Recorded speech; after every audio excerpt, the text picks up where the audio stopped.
Olá pessoal, nós somos o grupo formado por mim, Ana Laura, o Lucas, o João, a Juliana e o Carlos. Somos alunos da EA 125, ministrado pelo professor Micaías.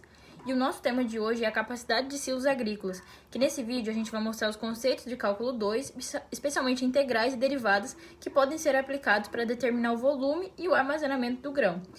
Na prática, os silos são estruturas essenciais para a agropecuária, pois eles servem de armazenamento de produção de grãos, como milho, soja, trigo, protegendo assim das perdas e facilitando no transporte. Do ponto de vista geométrico, o silo pode ser representado por formas especiais, como cilindros, cones, e no cálculo da capacidade a gente usa a função da revolução, que aplicamos integrais para determinar o volume. E a fórmula geral que a gente usa é aparecendo aí na tela para vocês, que representa onde f de x representa um raio de uma função da altura do silo. E essa base matemática é onde nos permite transformar essa estrutura física em um modelo matemático e assim descobrir essa capacidade extra. É aí que eu convido o Lucas para poder explicar mais sobre para vocês. A gente vai poder calcular o volume desse silo usando apenas três medidas, que no caso vai ser a medida do cilindro, da altura do cilindro, que vai ser essa parte aqui.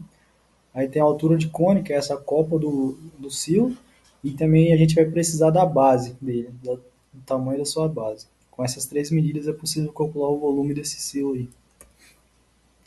O primeiro passo é a gente saber a fórmula que a gente vai utilizar para poder calcular esse valor. Então, para a gente poder calcular esse valor, a gente vai precisar de duas fórmulas aqui. Primeiro, a gente vai precisar da fórmula do cilindro, que vai ser essa fórmula aqui. Aí, logo após, a gente vai precisar da fórmula do cone, que vai ser essa.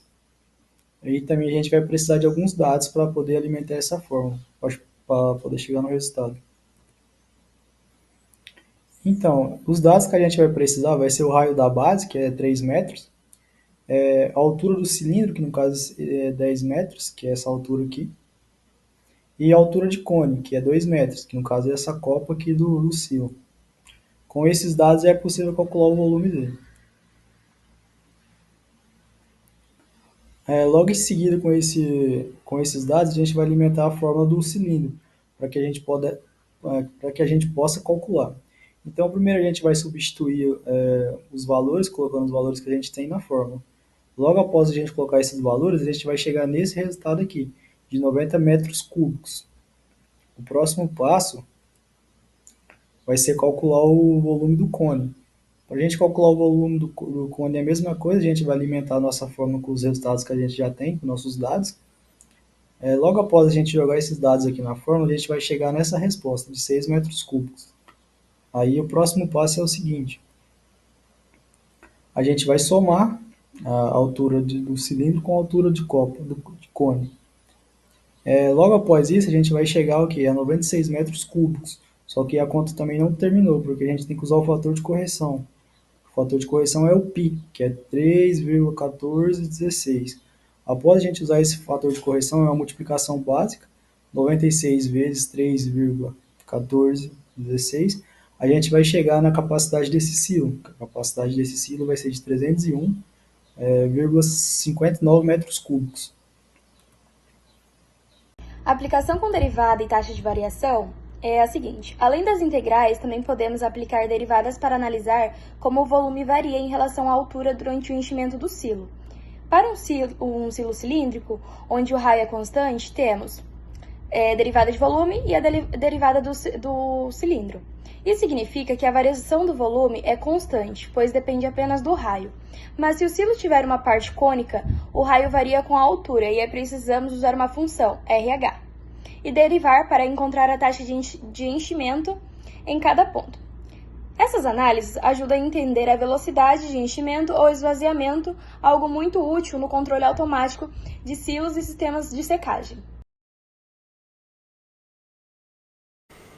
Com o volume calculado, agora podemos usar este valor para calcular a capacidade de armazenamento real, usando a densidade dos grãos.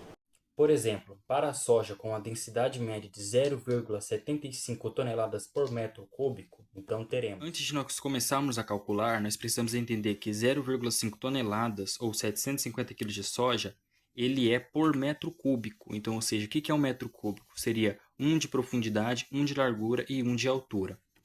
O volume total de que o silo armazena já foi calculado, que nós temos 301,6 metros cúbicos. A fórmula que nós iremos utilizar é uma fórmula bem simples. É uma fórmula VT vezes dm, que seria o volume total do silo vezes a densidade média dos grãos. A capacidade total, nós temos então 301,6 vezes 0,75, que é igual a 226,2 toneladas. Então, ou seja, como é um cálculo muito simples, nós só fazemos um vezes o outro, então nós chegamos no resultado de 226,2 toneladas de soja.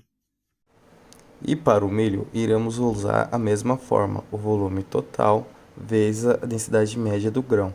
A única diferença vai ser que o milho, a densidade média dele é de 0,72, que multiplicando os dois vai dar 217,1 toneladas. Dessa forma, o cálculo 2 permite que engenheiros e técnicos dimensionem silos de forma precisa, garantindo a otimização do espaço e segurança no armazenamento. Como vimos, o cálculo 2 não é algo abstrato. Ele é presente no nosso dia a dia na agricultura. E o uso de integrais e derivadas, conseguimos compreender a calcular com precisão do volume e a taxa de variação e a capacidade real dos silos agrícolas. Esperamos, que vocês tenham gostado dessa explicação e que o vídeo mostre o quanto a matemática é importante no campo. Obrigado por assistir.